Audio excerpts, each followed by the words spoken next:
오늘 아침 뉴스의 맥을 짚어드리는 시간 뉴스연구소, 오늘도 두 분의 연구위원 함께합니다. 경향신문 박순봉 기자 그리고 김준일 시사평론가, 어서 오십시오. 안녕하세요. 예, 설 연휴 잘 보내고 오셨어요? 네, 전 잘 보내고 왔습니다.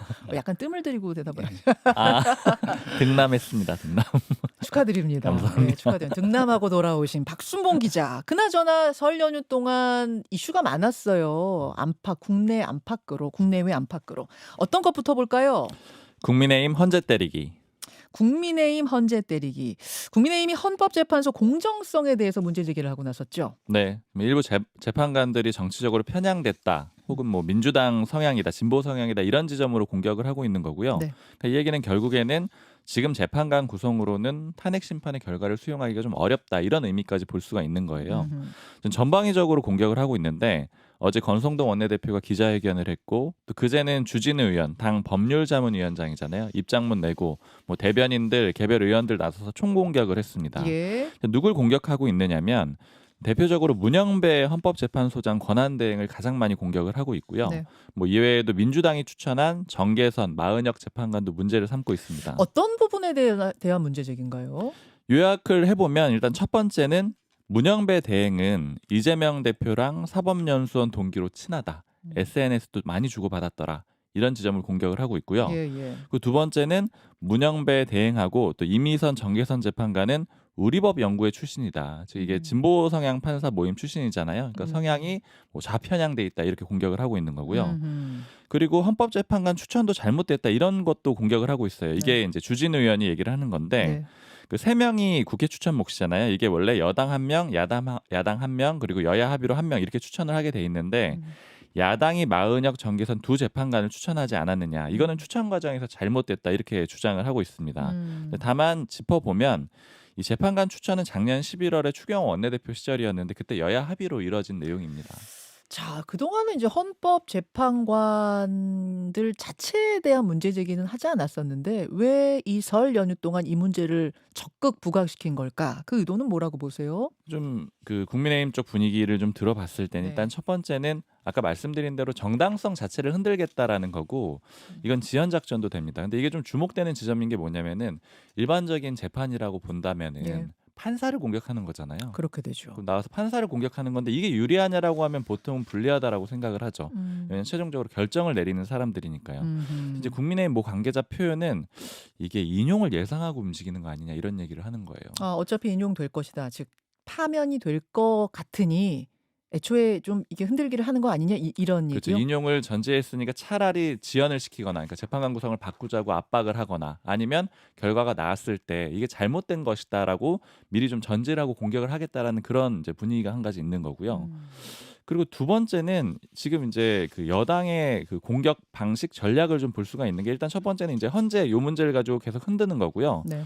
두 번째는 좀 어제 이제 상황을 보니까, 그 송원석 의원 같은 경우에 입장문 내고, 또 오세훈 서울시장도 입장문 내고 이랬는데, 내용들이 그냥 민생 법안을 좀 처리를 해달라, 야당이 안 해주고 있다, 이런 메시지거든요. 그래서 두 축으로 좀 움직이고 있다라는 거예요. 일단 이제 헌재 요 문제를 지연시키고, 예. 두 번째는 이제 민주당이 지금 제대로 안 해주고 있다, 즉 입법 폭주 프레임, 이런 쪽으로 좀 끌고 가는 그런 흐름이 한 가지가 있습니다. 예, 예. 그런가 하면은 연휴 기간에 윤 대통령 수감된 구치소 앞에 지지자들이 집결했어요? 네, 이제 집결도 했고 앞으로도 쭉 갈 텐데, 그 권성동 원내대표가 어제 기자회견했다라고 말씀드렸는데, 예. 이제 사람 된 도리로 가겠다, 뭐 이런 얘기를 했고요. 그러니까 예고를 한 겁니다. 음. 그리고 윤상현 의원은 그제 설 당일에 구치소 방문을 했어요. 접견을 했습니다. 윤상현 의원은 갔다 온 거고, 권성동 원내대표 이제 갈 거다 한 거고. 네, 그리고 또 당협위원장들 한 20여 명이 그제 역시 설날에 구치소 방문을 했는데, 이제 접견한 건 아니고요. 그 새해 편지를 전달했습니다. 네. 당협위원장 한 80명 명의로 전달을 했습니다. 그리고 정진석 대통령 비서실장도 가겠다라고 했거든요. 네. 이제 얘기를 들어보면 가겠다라고 했는데, 다만 시점은 빠르면 오늘이 될 것 같아요. 근데 좀 주목해서 볼 만한 포인트는 뭐냐면, 수석들이 가느냐, 이겁니다. 접견을 하게 될 때 최대 4명이 갈 수가 있거든요. 네. 그러니까 이제 수석들이 갈 수 있는 공간은 열려 있는 건데, 지난 15일에 윤 대통령이 관저에서 체포됐었잖아요. 그때 보면 좀 인상적이었던 게, 저는 정진석 실장은 왔는데 수석들이 한 명도 안 왔어요. 아 네, 그랬나요? 그때 이제 비서관들 일부만 왔었고, 그러니까 측근 비서관들만 오고 수석들은 안 왔는데, 근데 결국 이거를 이제 해석을 할 때는 아무래도 수석들의 일부는 좀 선을 긋고 있는 게 아니냐 이런 해석들이 있었거든요. 음. 이번에 누가 가는지 이것도 좀 주목할 포인트입니다. 자, 민주당 쪽 행보를 보면 이재명 대표, 문재인 전 대통령을 어제 예방한 것이 화제였죠? 네, 평산마을 사저로 찾아갔습니다. 오후 2시부터 1시간 30분 정도 차담회로 진행이 됐고요. 네. 자, 내용은 조승래 수석 대변인이 이제 결과를 전달을 네. 했거든요.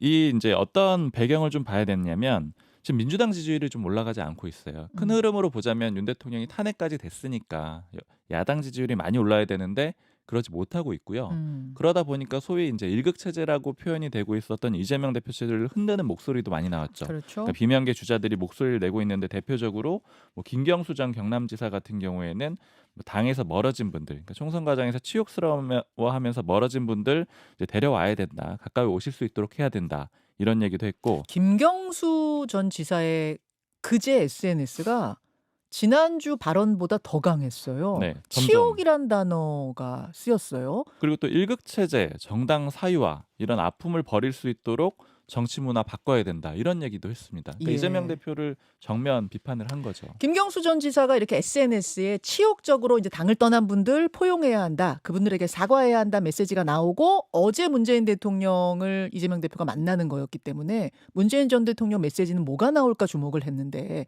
어떤 이야기가 나왔다고 하죠? 좀 원론적인 얘기에 가까웠는데, 그러니까 예를 들면 김경수 전 지사의 손을 들어줄까, 아니면 뭐 이재명 대표의 손을 들어줄까, 뭐 이런 게 좀 관전 포인트였던 거잖아요. 예. 근데 이제 포용, 통합을 강조를 했습니다. 문재인 전 대통령이 뭐라고 얘기를 했느냐면, 당면한 문제 해결에도 그렇고 나중에 큰 정치적 변화가 생겼을 때도 결국 통합과 포용 행보가 이제 가장 중요한 방안이 될 거다. 그러니까 통합하고 포용해라, 이렇게 주문을 했고요. 이재명 대표도 크게 공감하고 앞으로 그런 행보를 하겠다라고 답을 했습니다. 두 번째 메시지는 추경 편성이었는데, 예. 문재인 전 대통령이 지금 경제가 안 좋으니까 예. 여러 가지 민주당의 제안이 있겠지만 추경 편성되도록 하는 게 필요하다, 이렇게 얘기를 했거든요. 그러니까 이 얘기는 좀 민주당의 안을 너무 고집하지 말고 추경이 편성되도록 어느 정도 협조를 좀 해달라, 이런 표현인데, 결국에는 이재명 대표가 주장하고 있는 지역 화폐, 이게 이제 국민의힘이 강하게 반대하고 있는 거잖아요. 그렇죠. 뭐 좀 양보해서라도 추경을 진행해라, 이런 취지로 좀 읽히고요. 추경을 하자는 큰 방향은 다 동의하는데 그 민생지원금 전 국민한테 지원하는 거, 그 문제 때문에 걸려 있는 거 아니냐. 그러니 좀 양보해서라도 추경이 되게 해라라는 게 문 전 대통령 메시지. 네, 그리고 이재명 대표도 우리가 제시한 안을 고집할 생각이 없다, 이렇게 화답을 했습니다. 그렇군요. 이렇게 공식적인 입장, 그러니까 브리핑 내용은 요런데, 추가 보도된 내용들을 보면은 그 문재인 전 대통령의 그 비판적인 목소리 같은 것들이 좀 담겨 있어요. 뭐 예를 들어 채널 A 보도를 보면은 문재인 전 대통령이 외연 확장 차원에서 김경수 전 지사, 김부겸 전 총리도 품으라, 이런 얘기를 했다라고 하고요. 또 경향신문 보도를 보면은 또 비판적인 분들이 있는데 그런 분들도 포용해야 되지 않겠느냐, 이게 비슷한 얘기입니다. 네. 이제 이런 얘기들이 이 대화 중에 있었다, 이런 보도들이 나오고 있습니다. 그렇군요. 예. 긴 연휴 동안 정치권의 흐름 살펴봤는데 김준일 평론가는 어디에 주목하셨어요? 예, 헌재 흔들기가 상당히 눈에 띄었는데, 네. 그러니까 권성동 원내대표가 지속적으로 이미 며칠 전부터, 그래서 뭐 문영배 재판관이 뭐 이재명 상가에 조문을 했다, 뭐 이런 거 사실 그게 아니라고 해서 또 정정하기도 했어요. 예. 그래서 확인도 제가 안 하고 한다라고 좀 비판도 했는데, 왜 그러는 것이냐라고 한다면은 결국은 이거는 이제 박수봉 기자가 얘기를 했지만은 탄핵이 인용될 것이고, 그 이후에 어느 정도 지지층 결집과 불복, 이 탄핵 결정에 대한 불복까지 좀 염두에 둔 거 아니냐, 인정할 수 없다. 근데 이게 좌파들이 뭐 다 장악했다, 뭐 이런 주장이잖아요. 근데 이게 지금 윤석열 대통령이 임명한 사람도 지금 한 4명인가 있습니다, 지금 이 중에서. 예. 그리고 대통령이 3명, 그러니까 뭐 다른 사람이 추천하도 결국은 대통령이 하는 거, 대통령 3명, 대법원장 3명, 국회가 3명 하는 거거든요. 그러니까 3권 분립에 있는 거고. 그리고 우리나라의 이제 이념 구성상 당연히 진보가 있는 거고 중도도 있고 보수가 있는 거잖아요. 지금 3명을 집중적으로 문제 삼는데, 진보가 3명이 들어가면 안 되나요? 그럼 헌법재판관 9명, 뭐 8명 중에서. 그러니까 만약에 전부 다 보수다, 전부 다 진보다, 그러면 저는 뭐 문제 제기를 할 수도 있다라고 봐요. 그거에 예. 이제 탄핵 인용 이제 기각하고는 직접 관련이 없더라고, 평상시에. 근데 이건 그게 아니잖아요. 그러니까 이거는 정말 좀 황당한 얘기라고 할 수 있고, 특히 이제 우리 법 연구회 하는데, 네. 예전에 과거의 권성동과 현재 권성동이 싸우고 있다. 2017년에 탄핵 이제 소추안 변경하는 거 그거와 관련해서 얘기를 했었는데 이번에도 마찬가지예요. 무슨 얘기냐면은 예전에 서부지법에 윤석열 체포영장 첫 번째 발부했던 판사가 이순영 부장판사예요. 예. 근데 이 부장판사를 굉장히 비판을 했거든요. 권성동 원내대표가. 근데 이 사람이 누구냐면은 권성동 원내대표한테 강원랜드 네. 그 비리 청탁 비리 관련해서 1심에서 무죄를 줬어요. 그래서 권성동 의원이 당시에는 칭송을 했습니다. 아하. 그리고 2023년에 이균용 대법원장 후보자 인사청문회 당시에 이렇게 얘기를 했어요. 개인적인 얘기긴 한데 제가 1심 재판장을 몰랐는데 재판 끝나고 보니까 우리법연구회 소속이더라. 그런데 정확하게 판단을 해서 편견과 고정관념은 가급적 배제하라. 이런 식으로 이균용을 이제 옹호하면서 이균용이 너무 보수 성향 아니냐 뭐 이런 거 반대하면서 우리법연구회 본인이 칭송했다가 그러니까 과거의 권성동과 지금의 권성동이 끊임없이 싸우고 있다. 그러니까 이 논리들은 굉장히 그러니까 본인들한테도 결국은 탄핵 인용 뭐 감정적으로 탄핵 재판관들이 그러니까 헌법 재판관들이 탄핵 결정하지는 않겠지만은 결코 도움이 되지 않고 무엇보다도 국민의힘이 법치주의를 그렇게 강조하고 나서 지금 법치주의를 지금 전면 부정하는 그런 행태를 보이고 있다는 거에서 비판은 좀 안 할 수가 없을 것 같아요. 자, 요 이야기는 잠시 후에 국민의힘 신동욱 대변인 연결하거든요. 제가 거기서 또 질문해 보도록 하겠습니다. 그런가 하면 민주당 행보에선 어떤 부분 주목하셨어요? 그러니까 친명과 비명의 이제 신경전인데 네. 사실 이재명 대표 입장에서 보면은 본인은 절체절명의 상황이거든요. 이번에 대통령이 못 되면은 그러니까 이번에 대선이 나가서 당선이 못 되면은 사실상 정치 생명이 끝날 수도 있는 상황인데 그 정말 친명 의원들이 그러면은 그 이재명을 제외한 나머지 사람들이 비명들을 공격하는 게 도움이 될 것인가? 사실 이제 문재인 대통령이 굉장히 원론적인 얘기를 한 거거든요. 그리고 뭐 이제 김경수 지사가 뭐 전 지사가 또 세게 얘기를 할 수도 있고 뭐 이제 박용진 의원도 페이스북에 지금 민주당의 문제점이 있다라고 얘기를 했는데 그럼 그거를 공격을 하면은 비명들이 틀렸다라고 공격을 하면은 이재명에게 도움이 되고 득표에 도움이 될 것인가 이제 전략적 판단이 남은 거죠. 그러니까 싸우기 시작하면은 사실은 그러니까 윤석열 정부가 무너진 것도 결국 시작하면서 유승민 쳐내고 이준석 쳐내고 안철수 쳐내고 하면서 본인들의 지지 연합을 다 무너뜨리면서 지금 결국 여기까지 온 거잖아요.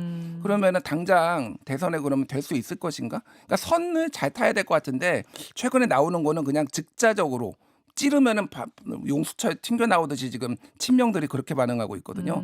뭐 좀 지켜봐야 될 것 같습니다.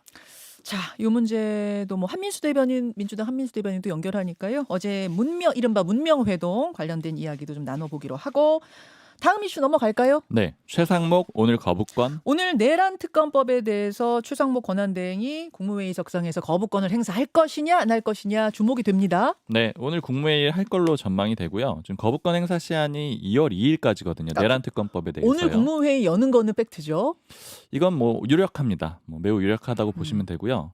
거부권 행사 시한이 2월 2일까지니까 모레 일요일까지거든요. 그러니까 네. 현실적으로 회의할 수 있는 마지막 평일이기 때문에 뭐 그래서 유력하다라고 볼 수밖에 없는 그러니까 거죠. 국무회의는 열리는데 어떻게 거부권 행사를 한다고 해요? 안 한다고 해요? 할 걸로 보여요. 제가 정부 쪽에서 얘기를 들었을 때 나오는 표현이 크게 두 가지인데 예. 일단 첫 번째는 예. 위헌적 요소가 아직 남았다. 이거고 두 번째는 윤 대통령이 구속 기소됐는데도 특검을 해야 되느냐. 이 두 가지 표현이 나오고 있거든요.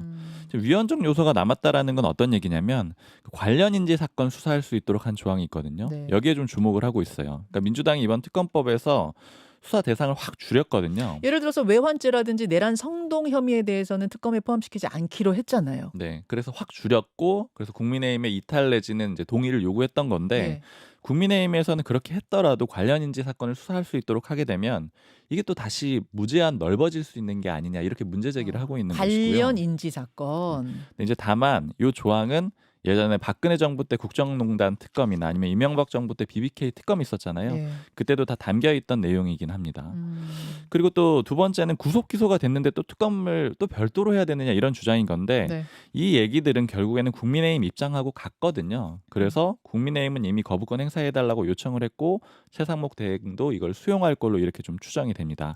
실제 행사를 하면 7번째 거부권 행사가 되는 거예요. 이제 가장 많은 권한대행으로서는 가장 많이 거부권을 행사하는 그런 그런 권한 대행이 되는 겁니다. 이렇게 되면 민주당의 이제 일부 의원들은 최대행이 또 거부권 행사하면 탄핵이 불가피하다 이런 입장을 내기도 했잖아요. 실제는 어떻게 될 것 같습니까? 근데 여당 쪽에서는 이게 좀 버틸 수 있다라고 보고 있는데 물론 여당 판단입니다. 그리고 이제 야당에서도 지금 공식적으로는 탄핵을 얘기하지는 않고 있거든요. 네. 근데 이게 여당 쪽에서 어떤 얘기들을 하고 있냐면은 지금 흐름이 왔다 갔다 하고 있는데 예전에 윤석열 대통령이 탄핵되는 그 과정까지는 윤석열 심판 프레임이 작동을 했다라고 봐요. 그런데 여당에선 그게 지금 이재명 대표 심판 프레임으로 뒤집어졌다라고 보고 있는데 그 근거가 뭐냐면 그 예. 시점이 그 한덕수 권한대행을 탄핵하는 시점. 그러니까 그때부터 좀 국민들이 불안해하기 시작하면서 야당이 잘할 수 있을까 이런 걸 좀 봤다라고 보고 있는 거거든요. 어허. 그러니까 그런 연장선에서 이 최상목 대행까지는 못할 거다 이렇게 보고 버티기를 하고 있는 겁니다. 자, 김준일 평론가는 어떻게 전망하세요 오늘?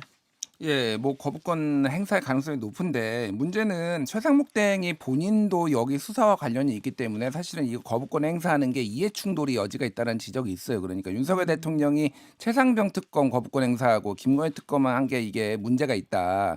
이거는 탄핵 사유가 될 수도 있다. 뭐 이런 식으로 예전에 헌법학자들도 얘기를 했거든요. 그러니까 본인이 수사받는 건데 지금 이게 특검의 보충성 예외성 원칙에 위배된다라는 건데 윤석열 대통령 기소를 했으니까 더 이상 필요가 없다라는 거잖아요. 네, 네. 그럼 빨리 통과를 시켰어야죠. 그러면 그리고 지금 이게 예를 들면은 뭐 이제 인지한 수사에 대해서는 더 할 수 있다 이게 문제를 삼는데 그거는 과거에 박근혜 최순실 국정농단이나 이명박 BBK 주가 조작 특검법에서도 다 들어갔던 조항이에요. 그러니까 그냥 하기 싫으니까 안 하겠다 끝까지 뭐 이렇게 좀 보는 게 맞을 것 같은데 다만 마은혁 후보자 임명을 헌재가 조만간 판단을 할 텐데 임명하라고 할 가능성이 높은데 예. 거기서 어떻게 할 것이냐는 좀 지켜봐야 될 것 같아요. 그러니까 그거는. 최상목 권한대행 앞에 지금 두 가지 선택지가 있어요. 하나는 이 특검에 대한 거부권 행사할 거냐 말 거냐 요거 하나하고 헌재에서 마은혁 후보자를 최상목 대행이 임명 안 한 거를 위헌이냐 아니냐 고 판단할 텐데 만약 위헌이라고 할 경우 그러면은 바로 임명을 할 거냐 아니면 그럼에도 불구하고